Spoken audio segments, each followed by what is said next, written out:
Let's go Ravens! The week is off to a great start, and I want to start this video by asking you to hit the like button if you're truly happy with the win against the Bengals in yesterday's game. Man, honestly, that really cheered me up. Of course, we need to improve a lot to get to the Super Bowl, but we'll get there. The game since Sunday has had everything. It's been a roller coaster. It started out calm, maybe even a little slow, but in the third and fourth quarters, it was absolute madness. Shout out to the Ravens for not only hanging in there, but for closing out the game. You could feel it, right? There were times when it looked like the Ravens were about to give the game away. It was like, hey, Bengals, you want this? Here it is. But then they turned it around and finished strong. That's what championship caliber teams do. Let's talk about Lamar Jackson and that offense. They came out hot, marched down the field, and got a touchdown like it was nothing. At first, you think, okay, is this going to be one of those easy games?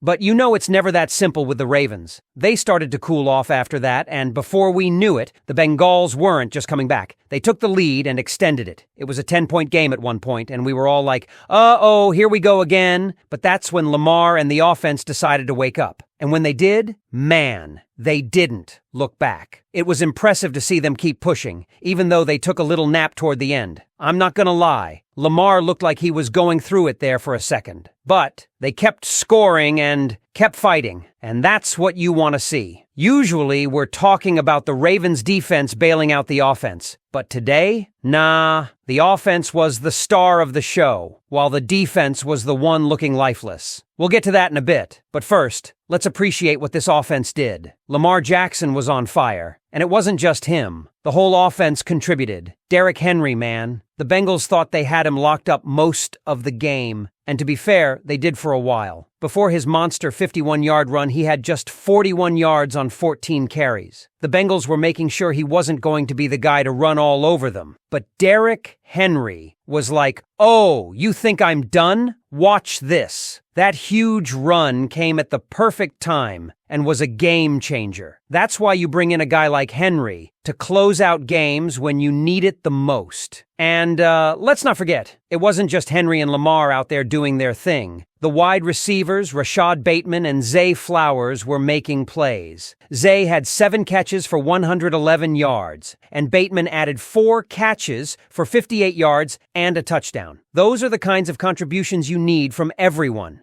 Bateman especially stood out. He reminds me of Derrik Henry in a way. You have to keep feeding him if you want him to succeed. And they did just that today. All right, now I've got to give a shout out to the tight ends too. Charlie Kolar, Mark Andrews, and Isaiah Likely were out there making clutch plays. Andrews in particular came alive when we needed him most in that fourth quarter. He's been quiet for a bit, but man, when it's clutch time, you know you can count on him. 3 catches for 64 yards and a touchdown from Kolar. Andrews with 4 catches for 55 yards. And Likely with his 2 touchdowns, one of which was just pure magic from Lamar. I mean, that play where Lamar escaped not 1, but 2 would-be sacks and floated it to Likely? That's MVP level stuff. All right, I've talked enough about the offense, so let's take a breath here. But don't go anywhere, Ravens flock, because we still have to dive into the defense and special teams, and trust me, we have some things to say there. Stay with me. Now let's dive into the rest of this game, because while the offense was shining, we've got to talk about the defense and special teams. And let's just say there are some concerns we need to address. First off, let's talk about that Ravens defense, because for much of this game, they were the opposite of what we've come to expect. Usually, it's the defense carrying the team, right? Today, not so much. They were giving up big plays left and right, and it felt like every time the offense would score, the defense was right there to let the Bengals march back down the field. It's hard to watch that happen, especially when we know what this defense is capable of. Joe Burrow had a great game, no doubt about it, but the Ravens' defense didn't do themselves any favors. I mean, we let Burrow and Jamar Chase carve us up. There were moments where it looked like we just didn't have an answer for them, and that's something the coaching staff has to address. There was a particular play where Chase took a short pass and turned it into a big gain,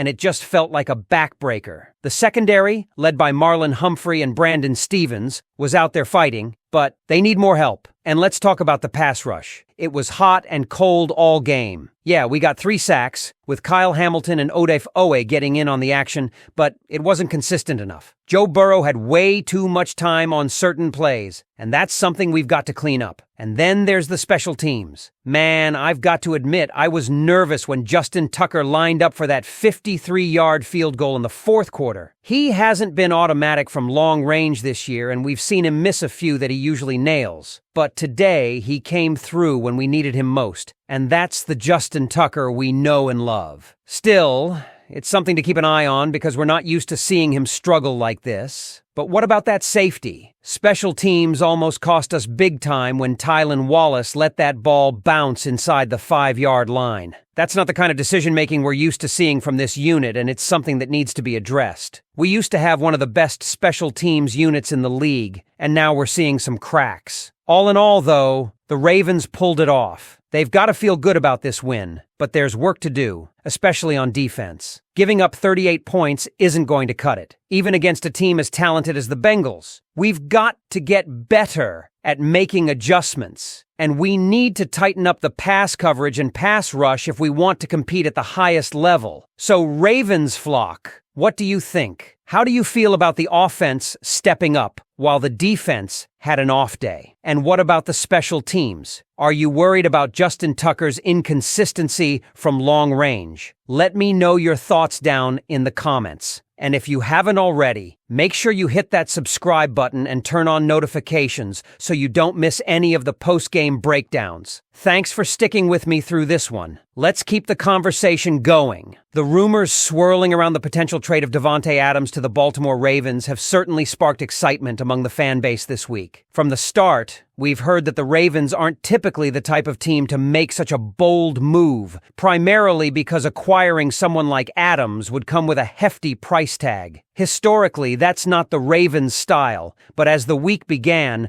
reports surfaced that the Ravens were, in fact, on a list of teams interested in the star receiver. Fans couldn't help but wonder, could this really happen? Sarah Ellison brought up an interesting point when she mentioned an interview from January 20th, just before the Ravens faced the Texans. In that interview, Adams expressed his admiration for Lamar Jackson, stating he'd rather catch fewer passes and have a chance at a Super Bowl with Jackson than rack up big stats elsewhere. This comment has fueled even more hope for Ravens fans, especially considering what Adams represents, a significant upgrade to the receiving corps. Still, as we know in the NFL, things can change in an instant. Deals can be struck unexpectedly, and while Anderson's sources suggest there's no movement right now, that doesn't mean a deal couldn't happen later. Adams's social media post has certainly kept the conversation alive, and Ravens fans remain cautiously optimistic. As we wait to see how this unfolds, it's clear that acquiring Adams would provide Lamar Jackson with the best receiver he's ever had, and it's fun to imagine what that could mean for the Ravens' Super Bowl aspirations.